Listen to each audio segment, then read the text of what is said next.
தமிழகத்தில் திமுக கூட்டணியில் 39 தொகுதிகளுக்கும் சுமூகமான உடன்பாடு ஏற்பட்டு பங்கீடு முடிந்துவிட்டது என்று கூறப்பட்டாலும் கூட ஆங்காங்கே காங்கிரஸ், கொங்குநாடு தேசிய மக்கள் கட்சி ஆகியவற்றில் குழப்பம் ஏற்பட்டதை காண முடிந்தது.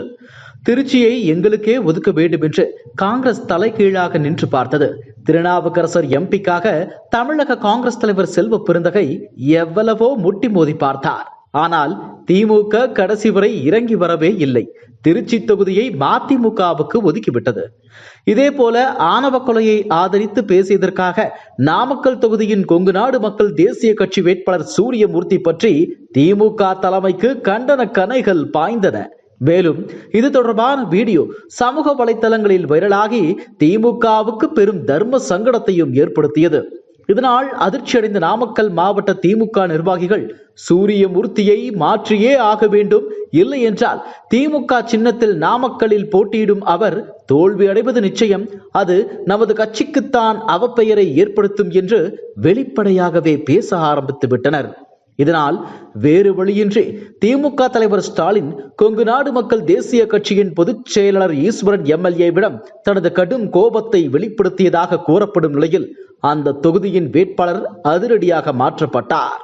சூரியமூர்த்திக்கு பதிலாக அக்கட்சியின் நாமக்கல் மாவட்ட செயலாளர் VS மாதேஸ்வரன் தற்போது வேட்பாளராக அறிவிக்கப்பட்டிருக்கிறார். இப்படிப்பட்ட நிலையில்தான் தென் மாவட்ட திமுக நிர்வாகிகள் கூட்டணி கட்சிகளுக்கு அறிவாலயம் தங்கள் பகுதியில் தொகுதிகளை சரியான விகிதாச்சாரத்தில் பகிர்ந்து அளிக்கவில்லை என்று கோபம் பொங்க கொந்தளிக்க தொடங்கியுள்ளனர். இதற்கு முக்கிய காரணம் தென் மாவட்டங்களில் உள்ள மதுரை, திண்டுக்கல், தேனி, விருதுநகர், சிவகங்கை, ராமநாதபுரம், தென்காசி, நெல்லை, தூத்துக்குடி, கன்னியாகுமரி ஆகிய 10 தொகுதிகளிலும் திமுகவை காட்டிலும் கூட்டணி கட்சிகளுக்கே அதிக தொகுதிகள் ஒதுக்கப்பட்டிருப்பதுதான். மதுரை, திண்டுக்கல் தொகுதிகள் மார்க்சிஸ்ட் கட்சிக்கும், ராமநாதபுரம் முஸ்லிம் லீகிற்கும், விருதுநகர், சிவகங்கை, நெல்லை, கன்னியாகுமரி ஆகிய 4 தொகுதிகள் காங்கிரசுக்கும் ஒதுக்கப்பட்டுள்ளன. அதே நேரம் திமுகவோ தேனி, தூத்துக்குடி, தென்காசி என 3 தொகுதிகளில் தான் களம் காண்கிறது. இதுதான் தென் மாவட்ட திமுக நிர்வாகிகள் தொண்டர்களிடையே பெரும் அதிர்வலையை ஏற்படுத்தியிருக்கிறது. குறிப்பாக நெல்லை தொகுதியை காங்கிரசுக்கு திமுக ஒதுக்கி இருக்கவே கூடாது. தற்போதைய MP ஞான திரவியம் மீது மக்களுக்கு அதிருப்தி இருந்தாலும் கூட ஆளும் திமுக அரசின் மீது வாக்காளர்களுக்கு எந்த கோபமும் கிடையாது. அதனால் கட்சி தலைமை வேறொருவருக்கு அந்த வாய்ப்பை கொடுத்திருக்கலாம். அதே போல திண்டுக்கல் தொகுதியை மார்க்சிஸ்ட் கட்சிக்கு கொடுத்ததையும் எங்களால் ஜீரணிக்க முடியவில்லை. கோவை தொகுதியை திமுக எடுத்துக்கொண்டிருப்பது நல்ல விஷயம்தான். அதற்காக திண்டுக்கல்லை ஒதுக்கி இருக்க வேண்டியதில்லை. மயிலாடுதுறை அல்லது கடலூர் தொகுதியை அக்கட்சிக்கு கொடுத்திருக்கலாம்.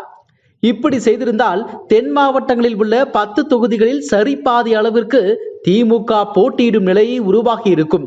ஆனால் இப்போது செல்வாக்கு மிகுந்த தென் மாவட்டங்களில் திமுக 3 தொகுதிகளில் மட்டுமே போட்டியிடுகிறது.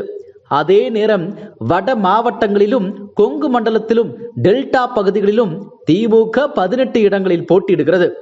இது மகிழ்ச்சியான விஷயம் என்றாலும் கூட ஒவ்வொரு மண்டலத்திலும் குறைந்தபட்சம் 5 தொகுதிகளாவது திமுக போட்டியிட்டு இருக்க வேண்டும். அப்போதுதான் கட்சியை மாநிலம் முழுவதும் ஒரே சீராக வளர்ச்சியடைய செய்ய முடியும். இல்லையென்றால் கட்சியை பயன்படுத்த முடியாத சூழ்நிலை ஏற்படும் என்று தென் மாவட்ட திமுக நிர்வாகிகள் மனம் குமுறுகின்றனர். இவர்கள் இப்படி திமுக தலைமை மீது ஆதங்கப்படுவதிலும் ஒரு அர்த்தம் இருக்கவே செய்கிறது என்று அரசியல் பார்வையாளர்கள் கூறுகின்றனர். இதற்கான முக்கிய காரணம் இந்த முறை நாடாளுமன்ற தேர்தலில் தமிழகத்தில் பலத்த மும்முனை போட்டி உருவாகி இருப்பதுதான். சீமானின் நாம் தமிழர் கட்சியும் களத்தில் இருக்கிறது என்று கூறப்பட்டாலும் கூட அக்கட்சியால் வெற்றி பெறுவது மிக கடினமான ஒன்றாகவே இருக்கும். வேண்டுமென்றால் ஒரு சில தொகுதிகளில் திமுக, அதிமுக, பாஜக கூட்டணி கட்சிகளுக்கு அது பாதிப்பை ஏற்படுத்தலாம். எனவே மும்முனை போட்டி என்று கூறுவதுதான் பொருத்தமானதாக இருக்கும். இந்த நிலையில்தான் திண்டுக்கல், நெல்லை, சிவகங்கை, விருதுநகர் தொகுதிகளில் அதிமுக மற்றும் பாஜக கூட்டணி கட்சிகளின் வலுவான வேட்பாளர்களை எதிர்கொள்ள வேண்டிய இக்கட்டான நிலை காங்கிரசுக்கும் மார்க்சிஸ்டுக்கும் ஏற்பட்டுள்ளது. இந்த தென் மாவட்ட தொகுதிகள் அனைத்திலுமே கூட்டணி கட்சிகளுக்காக திமுக நிர்வாகிகளும் தொண்டர்களும் தான் முழு வீச்சில் தேர்தல் வேலைகளை கவனிக்க வேண்டிய கூடுதல் சுமையும் சேர்ந்துள்ளது. இக்கட்சிகள் கொஞ்சம் அசந்தாலும் கூட வெற்றி வாய்ப்பு அதிமுக பக்கமோ பாஜக கூட்டணி பக்கமோ சென்று விடலாம். ஏற்கனவே ஓட்டு குறைந்தால் சம்பந்தப்பட்ட திமுக மாவட்ட செயலாளர்கள், பொறுப்பாளர்கள், நிர்வாகிகள் மீது கடும் நடவடிக்கை எடுக்கப்படும் என்று முதலமைச்சர் ஸ்டாலின் எச்சரிக்கை விடுத்திருக்கிறார். அவர் இப்படி கூறுவதன் மூலம் பல தொகுதிகளில் திமுக கூட்டணிக்கு ஓட்டு குறையலாம் என்பதை புரிந்து கொள்ள முடிகிறது. அதே நேரம் அந்த வாக்குகள் குறைவு தோல்வியை தந்துவிடும் அபாயமும் உண்டு. அதனால்தான் திமுக நிர்வாகிகள் இப்படி மனம் குமுறுகிறார்கள் என்றே கருத தோன்றுகிறது. அதே நேரம் தென் மாவட்டங்களில் மட்டும்தான் இப்படி என்றில்லை.